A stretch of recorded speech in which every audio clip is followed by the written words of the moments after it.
Hello everyone and welcome to my channel once again. If today is the first time of you coming here, you are welcome. Don't forget to subscribe and click on the notification button and also like. And if you are a return subscriber, thank you for your support and thank you for always being here. In today's video, I decided to share tips on what helped me to pass my OSCE exam in one sitting. I hope this will add value to you and be able to impact you. So I decided to share this video to help someone who is struggling or who is confused, anxious, and even getting frustrated in preparing for his or her OSCE exam. OSCE, as we all know, is an objective, structured clinical examination. So in this exam, the examiner or your assessor really wants to understand, to understand if you have knowledge about your clinical skills.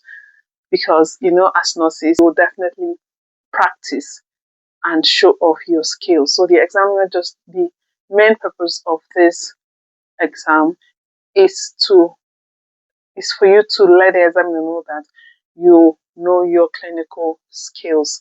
So in today's video, I'll be sharing what helped me to pass my OSCE and what method or the tips you could put in place while preparing and also during your OSCE exam. So stay tuned as we dive right into it. If you're booked for your OSCE exam, ensure that you get the material to help you prepare. You can also book a trainer. Your trust can also train you. Ensure that you get either physical or virtual training. It is very important to get trained because this is an exam that you won't be able to read on your own to understand the concepts behind it. You need someone that has been through it or someone who is specialized in training people to pass the OSCE exam to be able to train you. Get enough materials. Ensure that you prepare at least 2 months. Give yourself minimum of 2 months to read, understand, and prepare for this exam. So what I did that helped me was to structure my reading. I put a plan on how to study during the exam, during the exam preparation. I'm someone who is always alert and focused during in early hours of the morning. So I maximize this period. So some people prefer reading in the middle of the night, some people prefer in the evening. So you should know the best time that fits you and ensure that you take away any distraction. Make sure you do whatever you need to do during the day. And once it comes to the time you need to study, give it your best. Again, you don't have to cram the scenarios you've seen because definitely the question that will be asked that you may be asked during your OSCE exam will be different from what the scenario painted on the paper. So you don't have to cram. Just read to understand and understand clinical skills they used. Secondly, I had a positive mindset. This is very important. Positive affirmation. Just be optimistic. Believe that you will pass the exam. Positive mindset. Declare it. Say it out to yourself. Affirm to yourself that you're going to make it. If people have been able to pass the exams, you would definitely pass the exam. That was what helped me while I was preparing for the OSCE exam. Another thing you have to do is to ensure that you practice, practice, practice. There's no way you can perfect your skills if you don't practice. Personally, what helped me was when I went to the hospital setting, I tried to practice with the physical patient. I get an assessor, someone, a senior colleague, to assess me. I tried to practice with the patient. It's very important. When I get back home, I also practice. You will see me talking to myself in the mirror, trying to get used to talking to the patient, verbalizing it, saying it, and practice. Remember, practice makes perfect. You just have to practice, keep practicing. You can also practice with your colleagues preparing for the exam. Now, if you don't know anyone who is preparing for this OSCE exam with you at the moment, it's fine. You can get a friend of yours, give the person the checklist while you try to practice with the person. Give it to any of your friend, any colleague, anyone at all can help you in preparing for this exam. Practice effectively and make sure that you practice all the sections, both the written section and the practical section. And while practicing, try to time yourself. Don't just relax.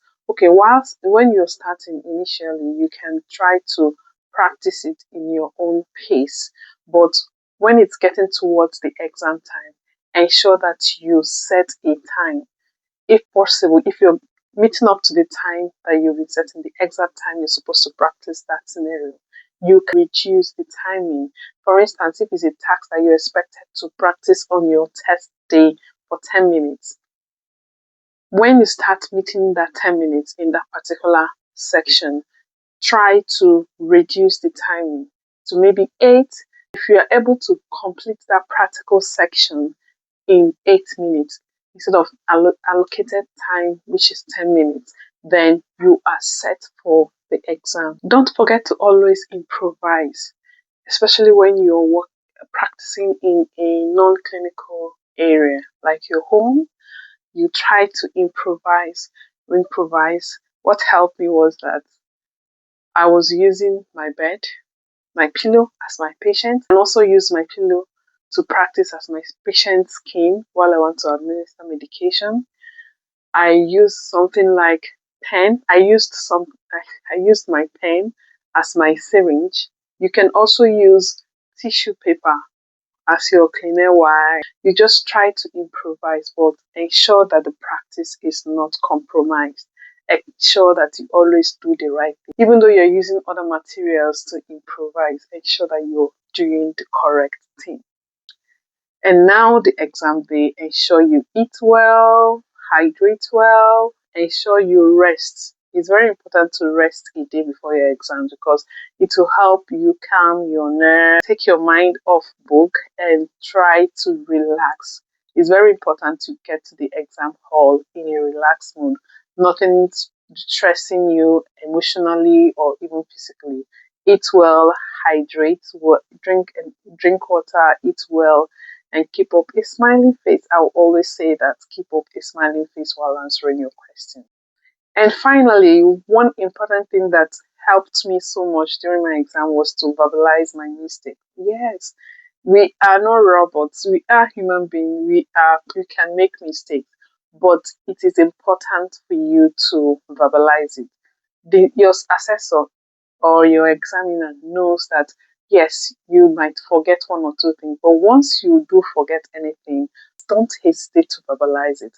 For instance, you are supposed to give a medication and that medication and you're supposed to check the patient's blood pressure before giving the medication and probably you forgot. Verbalize. Assessor, in a normal clinical setting, I am supposed to check my patient's blood pressure before administering this medication. This is because when a patient takes this medication with the blood pressure being low, it will worsen the condition of the patient. Do you understand? So scenarios like that. Another example is when you're about to give maybe IM injection and then you forget to disinfect the patient's skin before administering the injection. Verbalize it. So you verbalize it. It's very, very important. Verbalization can save you a lot. Again, once you hear your time starts now, go straight to the scenario, read it well, spend time. It's better you spend time to read and understand the scenario before going into the skills than you trying to rush it and then go and do rubbish. So it's very, very important to read the scenario, understand it very well, properly. You can spend some time to understand it, but that doesn't mean that you should spend the whole time that you have in reading it. You can spend maybe 2 minutes, 3 minutes, or thereabouts to understand it before going ahead. To continue with your practical exams. Okay? I won't forget the God factor in my preparation. God really came through. So you have to pray. I prayed and He actually helped me. I hope that this video has been able to add value for those preparing for OSCE exams and those who have written OSCE exam before now. There are tips that you use that helped you during the OSCE exam. Please write it down in the comment section. And thank you so much for watching today. See you in my next video. Bye bye.